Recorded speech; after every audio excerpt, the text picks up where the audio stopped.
Assalamualaikum warahmatullahi wabarakatuh. Kamu otak kiri atau otak kanan?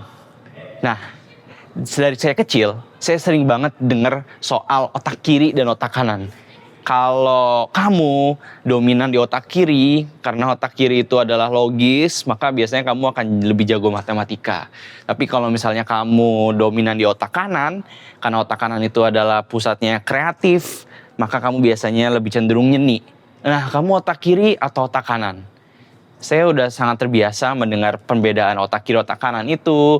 Bahkan selama saya tumbuh, saya sekolah, saya merasa kayaknya saya kekuatannya bukan di otak kiri deh, saya kekuatannya di otak kanan. Dan ada banyak hal-hal yang akhirnya saya pikir, oh emang saya emang orang otak kanan bukan otak kiri. Dan ternyata hari ini saya baru menyadari bahwa itu semua adalah bual-bualan alias bohongan alias nggak benar. Menarik. Gimana tuh ceritanya? Jadi gini, hari ini adalah pertemuan pertama dari kelas yang saya ambil yang bernama kelas Neuroscience dan Pendidikan.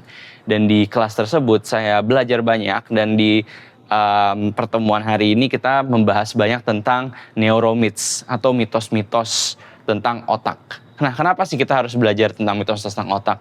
Tentunya ini ada beberapa konsekuensinya ya. Pertama, konsekuensi pertamanya, kalau misalnya kita adalah seorang pembuat kebijakan dan kalau misalnya kita harus menganggarkan suatu anggaran, katakanlah ada 10 miliar yang bisa kita anggarkan untuk program pendidikan dan tiba-tiba ada yang usul, gimana kalau misalnya kita membuat program yang memperkuat otak kiri atau otak kanan dari seseorang.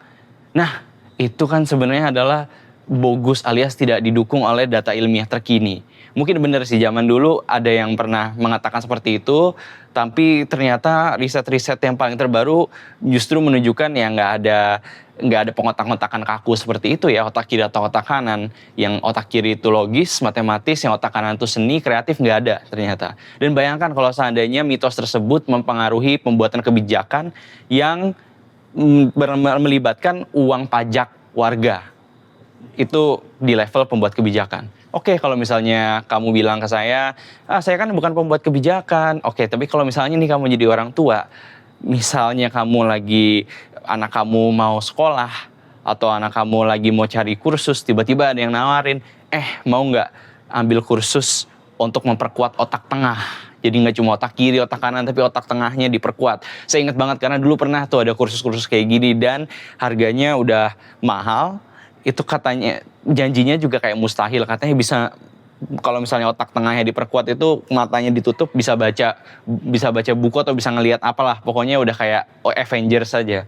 Menurut saya itu nggak masuk akal dan ini bisa bahaya ya buat orang tua yang mungkin jadi mengeluarkan uang dengan harapan besar, padahal apa yang dikursusin untuk anaknya nggak didukung oleh data ilmiah, nggak didukung oleh penelitian terbaru.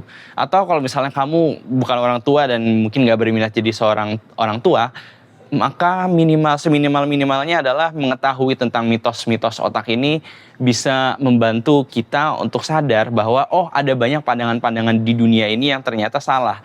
Contohnya nih, ini saya sering banget lihat ada foto, biasanya ada foto Einstein atau foto gimana gitu.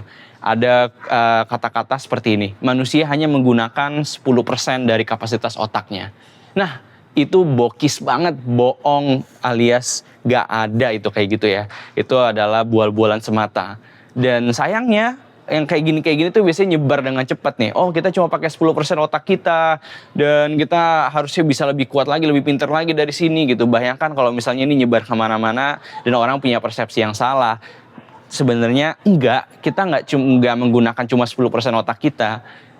Dan kita harusnya bisa lebih baik sama diri kita sendiri dan kita pun juga nggak terlalu cepat melabel diri kita sendiri. Contohnya nih kalau di saya, ketika saya tahu bahwa otak kiri dan otak kanan itu nggak ada dan lain-lain, saya jadi berpikir seandainya saya dulu waktu SMA atau waktu saya sekolah tahu soal ini, mungkin saya nggak akan terlalu cepat menyerah ketika ngerjain soal matematika atau soal fisika atau soal kimia. Terus saya mikir ya udahlah, saya kan orang otak kanan ya, saya bukan orang otak kiri, jadi emang kekuatan saya di kreativitas. Karena dulu saya beneran sempat mikir kayak gitu ya.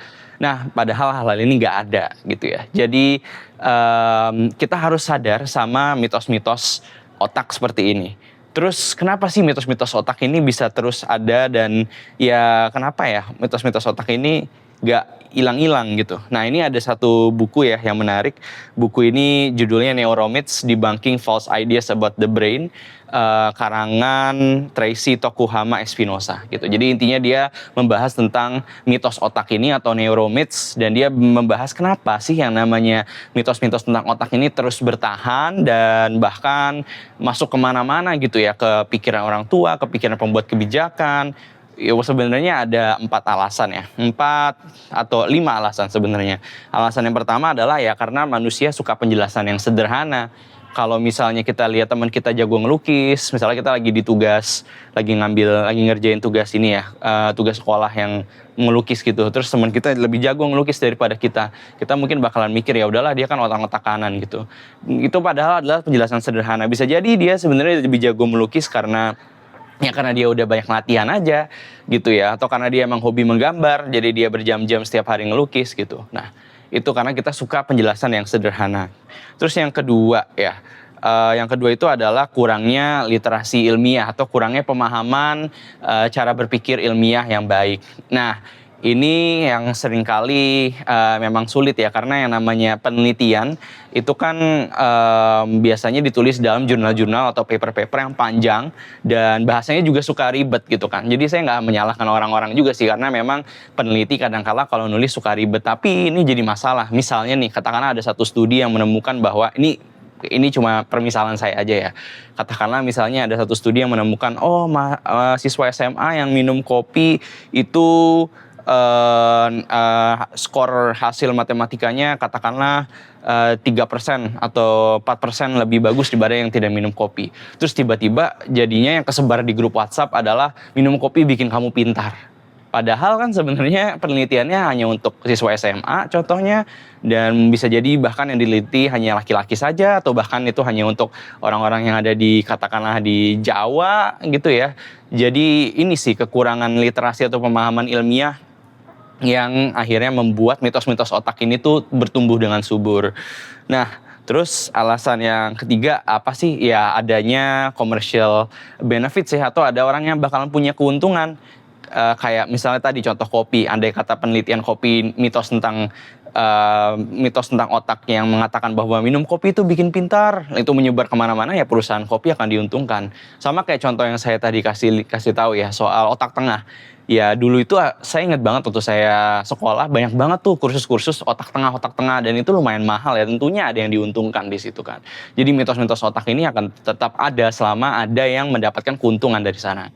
Terus keempat, ada peranan media massa juga, karena ya yang namanya juga media massa ya, massa alias untuk orang sebanyak-banyaknya. Jadi ya ketika media massa melaporkan suatu penelitian misalnya temuan terbaru, ya mereka harus merangkum, dan kadang-kadang ketika merangkum hasil penelitian tersebut jadinya ada banyak detail-detail yang hilang dan akhirnya cepat menyebar kemana-mana. Ini mungkin mirip dengan yang kedua ya, yaitu kurangnya literasi ilmiah atau pemahaman yang mendalam tentang ya cara membaca penelitian dan lain-lain gitu ya. Dan saya sih sebenarnya bukan mafhum ya mungkin, tapi saya paham karena memang ya tujuannya media massa adalah ya bisnis modelnya adalah sebisa mungkin mendapatkan menerbitkan headline yang dibaca banyak orang. Kalau misalnya nih yang diterbitkan adalah seluruh papernya, ya orang mana mau ada yang baca, kecuali mungkin kaum golongan orang-orang nerd ya kayak saya.